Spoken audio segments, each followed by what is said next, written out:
Hello student, welcome back to our channel Srijan. তো আমরা পড়ছিলাম অ্যানিম্যাল কিংডম। অ্যানিম্যাল কিংডমের আমরা বেসিক ফিচার সম্পর্কে পড়ে নিয়েছিলাম এবং আরও পড়েছিলাম যেমন তোমাদের লেভেল অফ অর্গানাইজেশন এবং পড়েছিলাম জাম্প লেয়ার। আজকের ক্লাসটা আরও এগিয়ে যাব। আজকের ক্লাসে আমরা পড়ব সিলোম জিনিসটা কি, ডাইজেস্টিভ সিস্টেম কার কেমন রয়েছে এবং পর্বগুলোর যে নামগুলো ছিল পরিফেরা টু হেমিকর্ডাটা আর কর্ডাটা, এই প্রত্যেকটার মধ্যে কাদের ডাইজেস্টিভ সিস্টেম কমপ্লিট বা ইনকমপ্লিট, বা কমপ্লিট ডাইজেস্টিভ সিস্টেম বা ইনকমপ্লিট ডাইজেস্টিভ সিস্টেম কাদেরকে বলা হয়, কি ধরনের বৈশিষ্ট্যের জন্য আমরা একে ইনকমপ্লিট বলতে পারবো বা কমপ্লিট বলতে পারবো, এই সম্পর্কে আজকে ভিডিও আলোচনা করব। এছাড়া আজকে আলোচনা করব যে সেগমেন্টেশন, বডি সেগমেন্টেশন। ঠিক আছে, তাহলে চলো সময় দেরি না করে শুরু করি আজকের ক্লাসটা। আজকের ক্লাসে ফার্স্ট যেটা বলবো যে সেটা হচ্ছে তোমার ডাইজেস্টিভ সিস্টেম। ডাইজেস্টিভ সিস্টেম আগের ক্লাসটা আশা করি করে আসো, যদি না করে থাকো তাহলে আগের ক্লাসে আমাদের চ্যানেলে যেতে পারো, সেখানেও দেওয়া আছে, লিঙ্কও দেওয়া আছে, সেখান থেকে তোমরা দেখতে পারো। ঠিক আছে, ডাইজেস্টিভ সিস্টেম। আচ্ছা বলো, ডাইজেস্টিভ সিস্টেম কাদের বলেছিলাম? এটা একটু বলেছিলাম যখন সিস্টেম পড়েছিলাম তখন, সেই সময়ই বলেছিলাম যে ডাইজেশন বা ডাইজেস্টিভ সিস্টেম সম্পর্কে, তাই না? ডাইজেস্টিভ সিস্টেম সম্পর্কে একটু বলেছিলাম মেনলি।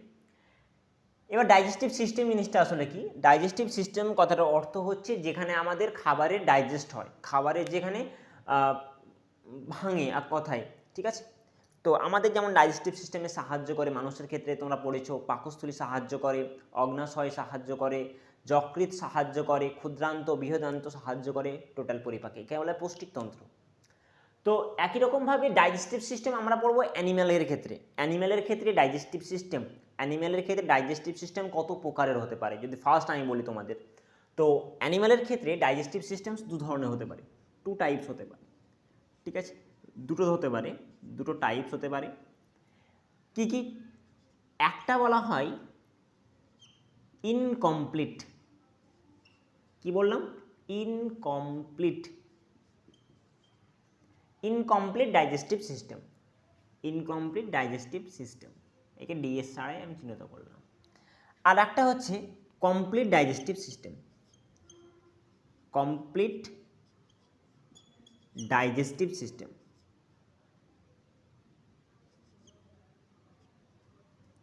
আইসি পড়বো আমরা, আইসি। ওকে, ইনকমপ্লিট আর কমপ্লিট।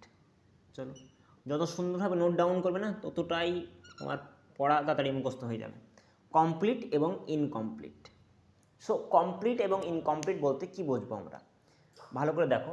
যে incomplete digestive systems, incomplete digestive system কথার অর্থ হচ্ছে যাদের সিঙ্গেল ওপেনিং থাকে, অর্থাৎ তাদের খাবার প্রবেশ করা এবং বজ্র পদার্থ বার করার জন্য একটাই ওপেনিং থাকে। চলো একটা পিকচারের সাহায্যে দেখানো যাক। যে ধরো এটা একটা অর্গানিজম, একটা অর্গানিজম আঁকি আমি।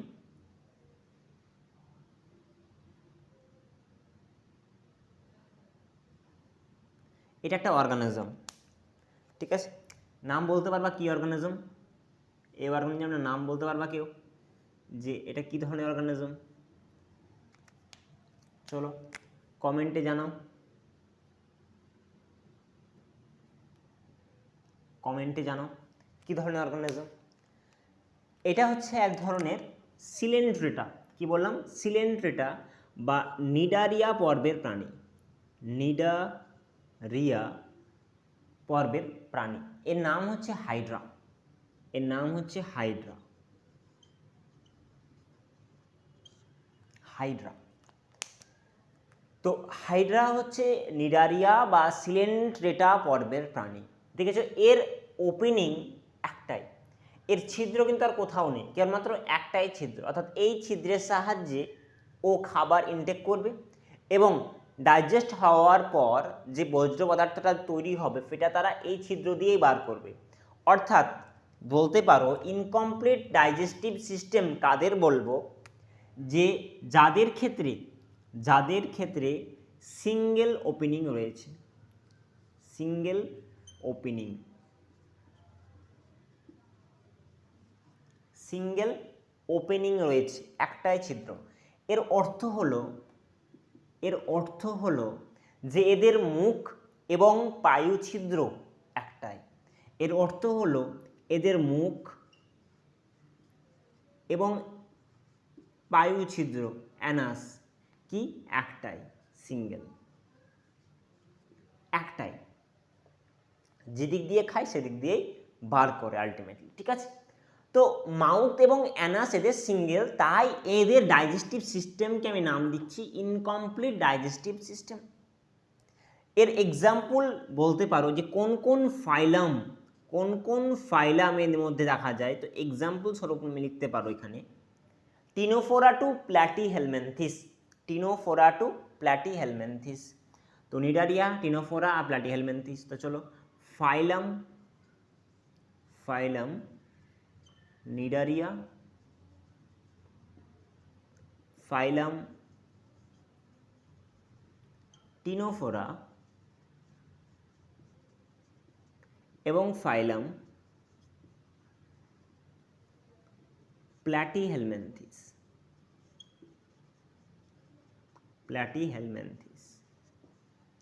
বোঝাতে পারলাম? বোঝাতে পারা গেল যে নিডারিয়া, টিনোফোরা এবং প্ল্যাটিহেলমিনথিস এই তিনটি পর্বের প্রাণীর ক্ষেত্রে আমরা ওদের ডাইজেস্টিভ সিস্টেম কেমন দেখব, ইনকমপ্লিট। আর ইনকমপ্লিট কথার অর্থটাও বললাম যে যাদের একটাই ছিদ্র থাকবে, একটা মাত্র ওপেনিং প্রেজেন্ট থাকবে বডির মধ্যে, সেটা মাউথ এবং অ্যানাস। আমাদের যেমন মুখ এবং পায়ু ছিদ্র দুটো আলাদা আলাদা রয়েছে, এদের ক্ষেত্রে সেটা না, এদের একটাই থাকবে। এবার এটা তোমার ক্ষেত্রে খুব সহজে বুঝতে পারলো এটা, যে কমপ্লিট বলতে কি বুঝবো। কমপ্লিট বলতে বোঝো, বলো, তুমি বলো, আমি শুনে নেব। ঠিক আছে, কমপ্লিট বলতে কি বুঝবো না, যাদের ক্ষেত্রে কটি ওপেনিং থাকবে, দুটো ওপেনিং থাকবে, দুটো ওপেনিং থাকবে। দুটো ওপেনিং বলতে এদের একটা হবে, দুটো ওপেনিং বলতে কি বুঝবো, একটা হবে মাউথ আর আরেকটা কি হবে এদের অ্যানাস। দুটো ডিফারেন্ট কিন্তু পোর্টস, ঠিক আছে, ডিফারেন্ট। একটা হবে মাউথ আর একটা হবে কি অ্যানাস। এই ধরনের অর্গানিজমের আমি কি বলবো, কমপ্লিট ডাইজেস্টিভ সিস্টেম। এখন যদি আমি বলি, যখন আমরা শুরু করব প্রত্যেকটা ফাইলামের ডিটেলস, তখন জাস্ট আমরা বলবো যে এর ডাইজেস্টিভ সিস্টেম কমপ্লিট, এতটুকু। তখন তুমি বুঝে নিবা যে এদের ডাইজেস্টিভ সিস্টেম কমপ্লিট কথার অর্থ হচ্ছে যে এদের দুটো ওপেনিং রয়েছে, একটা মুখ আর একটা পায়ুছিদ্র। চলো এদেরও এক্সাম্পল দেখা যাক, এদের এক্সাম্পল হিসেবে লিখতে পারো তুমি। এদের যদি এক্সাম্পল লিখতে যাও, তাহলে এদের এক্সাম্পলে পুরো লিখতে পারো, পুরো অ্যাস্কেলহেলমিনথিস টু হেমিকর্ডাটা, অ্যাস্কেলহেলমিনথিস টু কর্ডাটা। ওকে, তো চলো শুরু করি। অ্যাস্কেলমেনথিস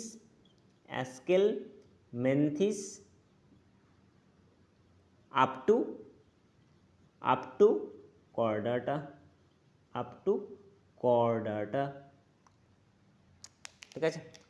অ্যাস্কেলহেলমিনথিস টু আপ টু কর্ডাটা, এটা হচ্ছে এক্সাম্পল। অর্থাৎ অ্যাস্কেলহেলমিনথিসের পর আসছে তোমার Annelida, Arthropoda, Mollusca, Echinodermata, Hemichordata, Chordata. পুরোটার মধ্যে কিন্তু আমরা কমপ্লিট ডাইজেস্টিভ সিস্টেম দেখতে পাবো। কমপ্লিট ডাইজেস্টিভ সিস্টেমের পিকচারটাও আঁকছি যদি তোমাদের সুবিধা হয়, সেই ক্ষেত্রে আঁকছি আমি। যে ধরো কোনো অর্গানিজম এরকম, এটা কি দেখা যাবে, এটা কোনো অর্গানিজম দেখা যাচ্ছে কি? হ্যাঁ, চলো। আর এর ক্ষেত্রে তার এটা অ্যালিমেন্টারি ক্যানেল, এটা ওর অ্যালিমেন্টারি ক্যানেল বা গার্ড বলতে পারো। কি বলবো, অ্যালিমেন্টারি ক্যানেল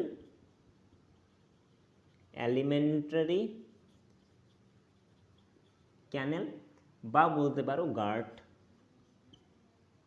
ঠিক আছে, দেখো এটা হচ্ছে ওর মাউথ আর এটা হচ্ছে ওর অ্যানাস, দুটো ওপেনিং, তাই না? একে ডিফারেন্ট কালার দিয়ে দিচ্ছি, তাহলে হয়তো বুঝতে আরও সুবিধা হবে। আর ডায়াগ্রাম যতটা ক্লিয়ার হবে বুঝতে ততটা ক্লিয়ার হবে, ঠিক আছে? এই জন্য ডায়াগ্রাম দরকার, ঠিক আছে? হিউম্যান অ্যানাটমির ক্ষেত্রে যখন তোমরা যদি এমবিবিএসে পড়ো, সেখানে তোমরা দেখবে যে প্রফেসরগুলো ভালোভাবে পিকচার ড্রয়িং করছে, কারণ যতটা ভালো ড্রয়িং করতে পারবে ও, ঠিক ঠিক আছে, তত ভালো কিন্তু আমরা বুঝতে পারবো। কারণ ভেতরের জিনিস অ্যানাটমিক্যাল পার্ট যদি আমরা ডায়াগ্রামেটিক্যালি না বুঝতে পারি তাহলে সেক্ষেত্রে কিন্তু প্রবলেম হয়ে যাবে। ঠিক আছে, তো প্রত্যেকটা পার্ট ভালোভাবে জানতে হবে আমাদের। তাহলে আশা করি এটা বুঝতে পারলে তোমরা যে ডাইজেস্টিভ সিস্টেম কয় প্রকার, ডাইজেস্টিভ সিস্টেম বলতে কী বুঝি, এবং ডাইজেস্টিভ সিস্টেমের টাইপ কটি। ঠিক আছে, আবারও বলছি, ডাইজেস্টিভ সিস্টেম হচ্ছে একটা ইম্পর্টেন্ট ক্যারেক্টারিস্টিক্স অফ অ্যানিম্যাল। এটা two types, incomplete digestive system, complete digestive system. Incomplete digestive systems, it's mean which animals have only single opening. It's mean both anus and mouth in single opening একটাই। এর এক্সাম্পলও বলতে পারো, you can say examples phylum Cnidaria, phylum Ctenophora, phylum Platyhelminthes. Complete পিকচারও দেখতে পাচ্ছ তোমরা। এই পিকচারটা হচ্ছে হাইড্রা এঁকেছি। হাইড্রার ক্ষেত্রে দেখো একটা সিঙ্গেল ওপেনিং, এটাই মাউথ আর এটাই অ্যানাস। চলো ডায়াগ্রামটাকে আমি এখানে লিখে দিচ্ছি। এটাই ওর মাউথ, আর এটাই ওর অ্যানাস। ঠিক আছে, এবং কমপ্লিট ডাইজেস্টিভ সিস্টেম বলতে পারো যে দুটো ওপেনিং রয়েছে, একটা মাউথ এবং অ্যানাস, দুটোই কিন্তু ডিফারেন্ট। ঠিক আছে, অ্যাসকেলমেন্থিস টু কর্টেট। তো এটা ছিল ডাইজেস্টিভ সিস্টেম ব্যাপারে। ডাইজেস্টিভ সিস্টেমে আর একটা জিনিস তোমাদের বলার আছে, হ্যাঁ এটা ইম্পর্টেন্ট জিনিস, যে ইন্ট্রাসেলুলার ডাইজেশন আর এক্সট্রা সেলুলার ডাইজেশন, এটার মানেটা কি? ঠিক আছে, extra cellular digestion, extra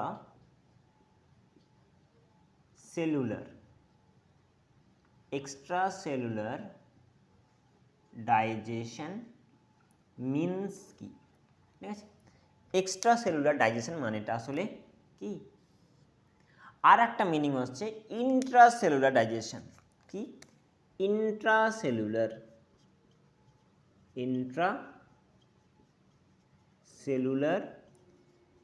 digestion. Intracellular digestion এটা আসলে কি? ইন্ট্রা এক্সট্রা, এই কথাটা হয়তো তুমি বুঝতে পারছো যে স্যার ইন্ট্রা মিন্স ভেতরে, এক্সট্রা মিন্স বাইরে। এতটুকু তো কমপ্লিট আশা করছি না, এতটুকু তোমরা খুব ভালোভাবে বুঝতে পেরেছো যে এক্সট্রা মিন বাইরে, ইন্ট্রা মিন ভেতরে। বাট তারপরে ওটা দেখো সেলুলার মিন্স সেলের বাইরে, আর এটা সেলের ভেতরে। অর্থাৎ যাদের ডাইজেশন, যাদের পরিপাক কাদের হয়, সেলের মধ্যে হয়, তাদের বলবো ইন্ট্রাসেলুলার, আর যেটা কোষের বাইরে হয় সেটা এক্সট্রা সেলুলার। আচ্ছা, মানুষের ক্ষেত্রে এক্সট্রা সেলুলার ইন্ট্রাসেলুলার? মানুষের ক্ষেত্রে বা আমাদের ক্ষেত্রে আমাদের যে ডাইজেশনের টাইপ, সেটা ডাইজেশন কমপ্লিট তো বটেই, কমপ্লিট তো আমাদের বটেই, কিন্তু এক্সট্রা না ইন্ট্রা? না, আমাদের এক্সট্রা সেলুলার। ঠিক আছে, এক্সট্রা সেলুলার মানে আমাদের দেহের মধ্যে কথা বলা হচ্ছে না, এখানে কোষের মধ্যে কথা বলা হচ্ছে। অর্থাৎ আমরা যে খাবারটা খাই, ধরো আমাদের খাবারটা খাচ্ছি আমরা, ঠিক আছে, আমরা যে খাবারটা খাচ্ছি, তো সেই খাবার তো আমরা এই দিক দিয়ে যাই না, খাবারটা খাই, তারপর আমাদের যে সে পাকস্থলী থাকে, তো ধরো পাকস্থলী ডাইজেশনের কথা বলছি আমি। তো কি হয়, যখন খাবার খাই আমরা তখন খাবারটা তো এইখানে স্টার্ট হয়, দেন এখানে আমাদের এনজাইমগুলো আসে, ঠিক আছে, দেন একে ডাইজেস্ট করার পর এর সিম্পলি পার্টটা আমরা কি করি, ব্লাড অ্যাবজর্ব করে, ব্লাড কোথায় নিয়ে যায়, কোষে নিয়ে যায়। কোথায় নিয়ে যায়? কোষে নিয়ে যায়। এবার এটা পুরো দেহের মধ্যে হলেও কিন্তু কোষের মধ্যে না, দেহের মধ্যে হলেও কোষের মধ্যে না, ঠিক আছে, কোষের বাইরে। কারণ আমাদের পুরো অ্যালিমেন্টারি ক্যানেল যদি দেখো, তো অ্যালিমেন্টারি ক্যানেল তো কোষ দিয়ে তৈরি। তো অ্যালিমেন্টারি ক্যানেল মানে হচ্ছে একটা টিউব। তো টিউবের মধ্যে, ধরো এটা টিউব, ধরো চলো একটা বই, এটাই ধরো, এটা টিউব, ধরো এটা একটা টিউব। তো এই টিউবের মধ্যে, এর মানে এটা না যে এই প্লাস্টিকটার মধ্যে, এটা যে ফাঁপা জায়গাটা দেখতে পাচ্ছ তার মধ্যে ডাইজেশন, ঠিক আছে। একই রকমভাবে আমাদের যে অ্যালিমেন্টারি ক্যানাল দেখতে পাচ্ছ, এর বাইরের ডাইজেশনটা হচ্ছে এক্সট্রাসেলুলার। কিন্তু কোনো যদি কোষের মধ্যে হয়, ধরো এটা কোষ, তো সেই কোষের মধ্যে যদি ডাইজেশন হয়ে যায় তাহলে এই ডাইজেশনটাকে আমি কি বলবো, ইন্ট্রাসেলুলার ডাইজেশন।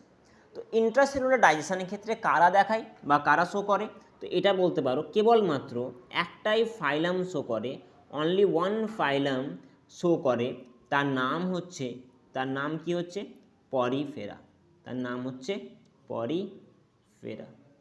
পরিফেরা, ঠিক আছে। আর বাকি যতগুলো রয়েছে তাদের বেশিরভাগই ফাইলাম কিন্তু এক্সট্রা সেলুলার ডাইজেশন শো করে, সবাই, কেবলমাত্র পরিফেরা।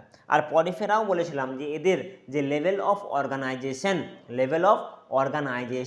সেটা কেমন ছিল, লেভেল অফ অর্গানাইজেশন কেমন, সেল টাইপ, সেলুলার টাইপ। তাই যেহেতু এদের এখনও টিস্যু লেভেল ফর্মেশন হয়নি, তাই এদের সমস্ত কিছু কোথায় চলবে, টিস্যু লেভেলে না হয়ে সেলুলার লেভেলে চলবে। তাই এদের ডাইজেশনও কোথায় হয়, সেলের মধ্যেই হয়ে থাকে। তাই এদের ডাইজেশনটা কেমন, ইন্ট্রা সেলুলার ডাইজেশন। এদের সিস্টেম তৈরি হয়নি কারণ এদের টিস্যু ফর্ম হয়নি, কিন্তু এরা কোথায় ডাইজেশন করে, এরা কোষের মধ্যেই ডাইজেশন করে, ঠিক আছে। জানবো আমরা যখন পরিফেরা সম্পর্কে পড়বো তখন দেখবো যে এরা জল এন্টার করে বডির মধ্যে, তারপর এরা আরেকটা ছিদ্রের মাধ্যমে জল বার করে, তো ওগুলো আমরা ডিটেলস কিন্তু পড়বো। তাহলে এটা ছিল ডাইজেস্টিভ সিস্টেম সম্পর্কে, ঠিক আছে। এরপর যেটা পড়বো আমরা সেটা পড়বো সেগমেন্টেশন, বডি সেগমেন্টেশন, যে সেগমেন্টেশন আসলে কি, ঠিক আছে। তো চলো এটা ভালোভাবে নোট ডাউন করো। নেক্সট শুরু করবো আমরা, তাহলে কি নেক্সট শুরু করবো আমরা তোমার সেগমেন্টেশন। তো বডি সেগমেন্টেশন বলতে কি বোঝো, সেগমেন্ট মানে এটা কি, বলে না যে তার বডি সেগমেন্টে ডিভাইড আছে। সেগমেন্ট বলতে পারো যে ছোট ছোট অংশে, ছোট ছোট খণ্ডে ডিভাইডেড আছে, ঠিক আছে, ছোট ছোট খণ্ডে ডিভাইড আছে। এবার ছোট ছোট খণ্ডে ডিভাইড আছে মিন্স জিনিসটা কি, মানে কাদের আমি বলবো যে সেগমেন্টেশন, বডি সেগমেন্টেশন বা মেটামেরিক সেগমেন্টেশন কাদের শো করে, বা কখন বলবো, কোন কোন ক্রাইটেরিয়া যদি এরা দেখায় তাহলে এদেরকে বলতে পারবো যে এরা সেগমেন্টেশন শো করবে। চলো শুরু করা যাক তাহলে। নেক্সট শুরু করি আমরা সেগমেন্টেশন। সেগমেন্টেশন সেগমেন্টেশন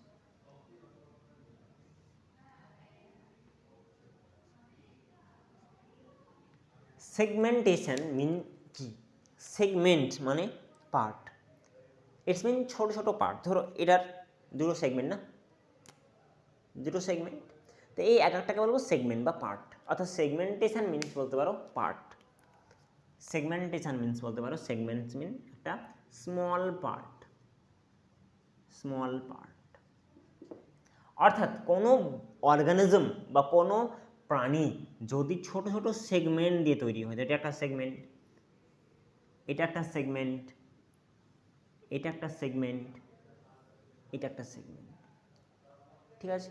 তাহলে এটা বাইরে থেকে তার ডিভাইড আছে, বাইরে থেকে ডিভাইড আছে, এমনকি ভেতর থেকেও ডিভাইড আছে, এমনকি ভেতর থেকেও ডিভাইড আছে। এটা ইন্টারনাল, ওটা এক্সটার্নাল লিখেছিলাম, এটা ইন্টারনাল।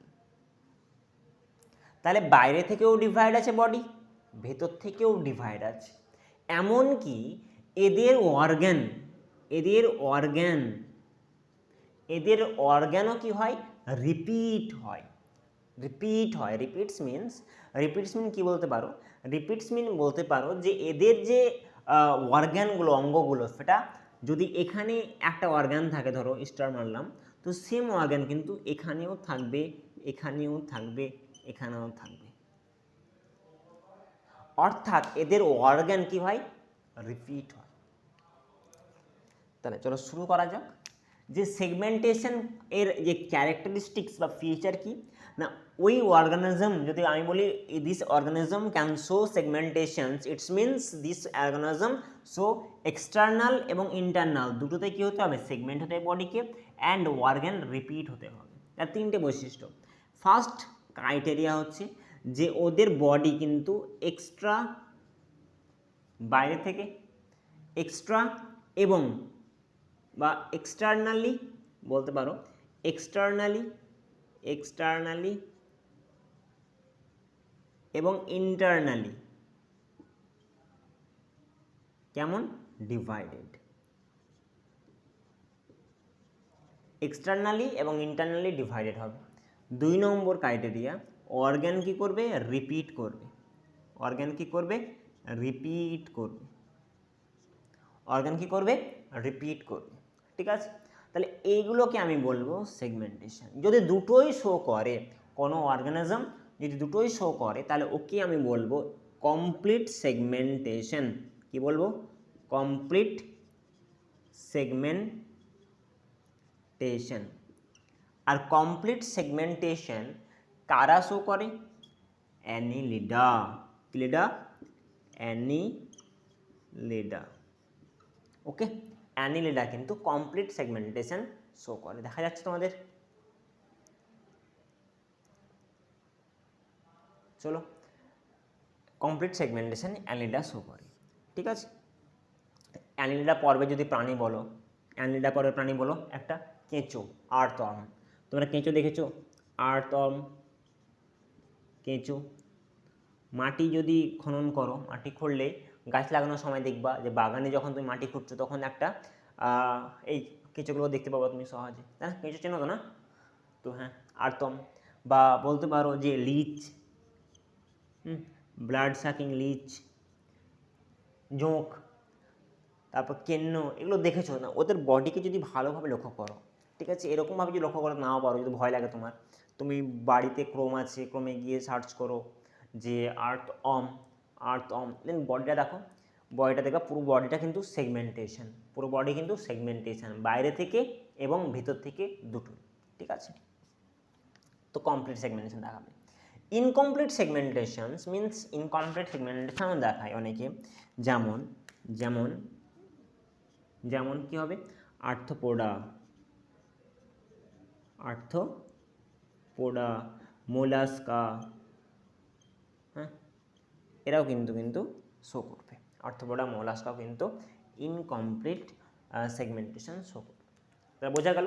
ডাইজেস্টিভ সিস্টেম পড়ার পর আমরা পড়লাম সেগমেন্টেশন এক্সটার্নালি ইন্টারনালি ডিভাইড হতে হবে, অর্গান রিপিট হবে, কমপ্লিট সেগমেন্টেশন কেবলমাত্র অ্যানিলিডা শো করে, আর্থওয়ার্ম আর লিচ। এছাড়া আর্থ্রোপড শো করে, ফার্স্ট লার্জেস্ট ফাইলাম, এবং মোলাস্কা সেকেন্ড লার্জেস্ট ফাইলাম। চলো, এবার শুরু করবো আমরা লাস্ট আর একটা নোটোকর্ড। ঠিক আছে, নোটোকর্ড শুরু করব। এটা আশা করি হয়ে গেছে। চলো স্ক্রিনশট নিয়ে নাও বা নোট ডাউন করে নাও। ঠিক আছে, হয়ে গেছে। চলো এবার আমরা পড়ব আর একটা লাস্ট, কারণ আমরা ভিডিওটা লং করতে চাই না, যে শর্ট ভিডিও থাক, বাচ্চাগুলো পড়েও কিন্তু আরাম পাবে। তোমরা 2x-এও কিন্তু দেখতে পারো ভিডিওগুলো। ঠিক আছে, 2x-এও কিন্তু দেখতে পারো। চলো এবার শুরু করবো একটা ইম্পর্টেন্ট ক্যারেক্টার, যেটা বেসিক্যালি আমাদের অ্যানিম্যালকে দুটো ভাগে ডিভাইড করেছে। কি বললাম? দুটো ভাগে ডিভাইড করেছে। তাহলে এমন কি রয়েছে যেটা আমাদের রয়েছে, কেঁচোর নেই? যেটা আমাদের আছে, পরিফেরা নেই, আমাদের আছে, আর্থ্রোপোডা নেই, সেটাই হচ্ছে নোটোকর্ড। কি বললাম? নোটোকর্ড। চলো আমার সঙ্গে বলো, কি বললাম? নোটোকর্ড। কি কর্ড? নোটোকর্ড। এই নোটোকর্ড হচ্ছে এমন একটা ক্যারেক্টারিস্টিক ফিচার অ্যানিম্যালের, যে যাদের প্রেজেন্ট থাকবে তারা হবে কর্ডাটা, যাদের প্রেজেন্ট থাকবে না তারা হবে নন কর্ডাটা। তাহলে নোটোকর্ড যাদের প্রেজেন্ট থাকে, প্রেজেন্ট যদি থাকে তাহলে সেই ফাইলামকে আমি বলবো কি? কর্ডাটা। আর যাদের অ্যাবসেন্ট থাকে নোটোকর্ড, যাদের অ্যাবসেন্ট থাকে তাকে বলবো নন কর্ডাটা। যাদের থাকবে কর্ডাটা, যাদের থাকবে না নন কর্ডাটা। ঠিক আছে, চলো এবার নোটোকর্ড সম্পর্কে পড়া যাক, যে আসলে নোটোকর্ডটা কি। আচ্ছা, নন কর্ডেড বলতে তোমরা নিশ্চয়ই জানো। নন কর্ডেড বলতে কারা পড়বে? নন কর্ডেড বলতে এখানে মেনলি পড়বে পরিফেরা টু হেমিকর্ডাটা, আর কর্ডাটা পুরোটা, ভার্টিব্রাটা, ইউরোকর্ডাটা, সেফালোকর্ডাটা পড়বো আজকে। তাহলে নোটোকর্ড কি? না, নোটোকর্ড হচ্ছে এটা একটা রড লাইক স্ট্রাকচার। কেমন like structure? Rod like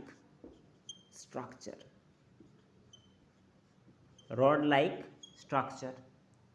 sir rod like structure, আমার রড লাইক স্ট্রাকচার কোথায় আছে আপনি বলুন? রড লাইক স্ট্রাকচার আমার কোথায় আছে? তো চলো পেছনে ঘুরো একবার, বা আমাদের একটা বনি আছে, বনি ভাইকে ডেকে নিয়ে আসি। হ্যাঁ দেখো, আমাদের বনি চলে এসছে। আজকে এখানে ভাবে দেখাচ্ছি। দেখো, দেখতে পাচ্ছ আশা করি, এই যে কঙ্কালটা দেখতে পাচ্ছ, এই কঙ্কালের এই যে পেছনের সাইডটা, তাই না, এটা হচ্ছে ওর মানে ফ্রন্ট পার্ট, ঠিক আছে, এটা হচ্ছে ওর ফ্রন্ট পার্ট, এটা হচ্ছে ওর পেছনটা, ঠিক আছে। এটাকে আমরা বলবো, এই যে এই নামটা, এটা বেসিক্যালি এটাকে বলি ডর্সাল, এটাকে বলি ভেন্ট্রাল সাইড, এবং পেছনটাকে আমরা কি বলি ডর্সাল সাইড। এটা হচ্ছে ডর্সাল, এটা হচ্ছে ভেন্ট্রাল। তাহলে আমাদের যে রডের মতো স্ট্রাকচার দেখতে পাচ্ছ, রডের মতো যে স্ট্রাকচার দেখতে পাচ্ছ, এটা কোন দিকে দেখতে পাচ্ছ, সামনে না পেছনে, সামনে না পেছনে, বলো, সামনে না পেছনে দেখতে পাচ্ছ, না স্যার পেছনে রয়েছে। এই যে রডের মতো স্ট্রাকচার, এটা পেছনে আছে। তাহলে এই রডটা কি আসলেই নোটোকর্ড? এই রডটা কি আসলেই নোটোকর্ড? বলে হ্যাঁ, এমব্রায়োনিক স্টেজে আমাদের নোটোকর্ড প্রেজেন্ট থাকে, এর রিপ্লেসে কি হয়ে যায়, ভার্টিব্রাটা হয়ে যায় বা ভার্টিব্রাল কলম হয়ে যায়, তাই তো আমরা ভার্টিব্রেট, তাই তো আমরা ভার্টিব্রেট, তাই না।